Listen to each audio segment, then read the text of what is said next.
ડોન્કી ફ્લાઇટમાં 96 ગુજરાતી સહિત 300 જેટલા ભારતીયોને નિકારાગુઆ મોકલી ત્યાંથી અમેરિકા પહોંચાડવાના મામલામાં ગુજરાત પોલીસ 14 એજન્ટોને શોધી રહી છે. સીઆઈડી ક્રાઇમે આ મામલે ગુજરાત, દિલ્હી અને દુબઈમાં ઓપરેટ કરતા એજન્ટો સામે ગુનો નોંધી તપાસ આગળ વધારી છે. ત્યારે ફ્રાન્સમાં પકડાયેલી ડોન્કી ફ્લાઇટમાં પાછા આવેલા 66 ગુજરાતીઓની પૂછપરછમાં બહાર આવેલી વિગતોનો પણ પોલીસે ખુલાસો કર્યો છે.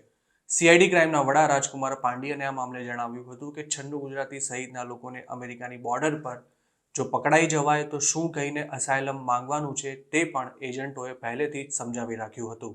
આ ફ્લાઇટમાં મોટાભાગના લોકો પંજાબ અને ગુજરાતના જ હતા, જેમાં જો કોઈ પંજાબી પેસેન્જર અમેરિકાની બોર્ડર પર પકડાય તો તેને પોતે ખાલિસ્તાનનો સમર્થક હોવાથી ભારતમાં સુરક્ષિત નથી તેવું કહીને અમેરિકામાં અસાયલમ માંગવાનું હતું. જ્યારે ગુજરાતીઓએ પોતાની ઓળખ કોંગ્રેસ કે પછી આમ આદમી પાર્ટીના સમર્થક તરીકે આપવાની હતી. ગુજરાતથી ઇલીગલી અમેરિકા જનારા મોટાભાગના લોકો પોલિટિકલ અસાયલમ જ માંગતા હોય છે. જો કે આ સિવાય પણ એજન્ટો અલગ અલગ લોકો માટે અલગ અલગ સ્ટોરી ઊભી કરતા હોય છે.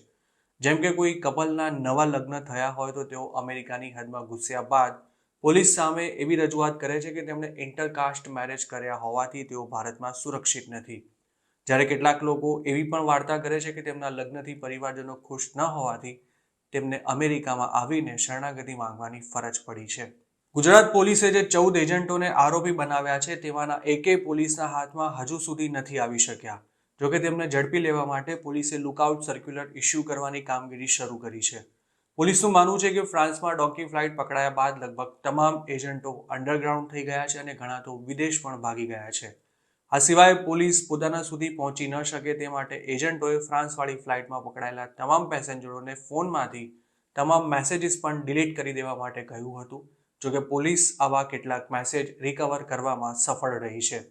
સીઆઈડી ક્રાઇમ દ્વારા આ મામલે એજન્ટો સામે પુરાવાનો નાશ કરવાનો, કાવતરું ઘડવાનો તેમજ હ્યુમન સ્મગલિંગનો ચાર્જ લગાડવામાં આવ્યો છે. જે એજન્ટો સામે ગુજરાત પોલીસે ફરિયાદ નોંધી છે તેમાં દિલ્હીના જગ્ગી પાજી અને જોગિંદર મનસારામ ઉપરાંત દુબઈના સલીમ અને સામ પાજી નામના એજન્ટોનો સમાવેશ થાય છે.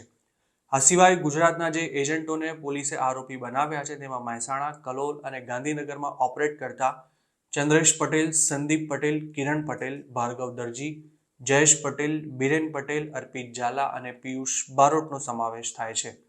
જ્યારે રાજુ પંચાલ અને રાજુભાઈ નામના 2 એજન્ટો મુંબઈના હોવાનું જાણવા મળ્યું છે.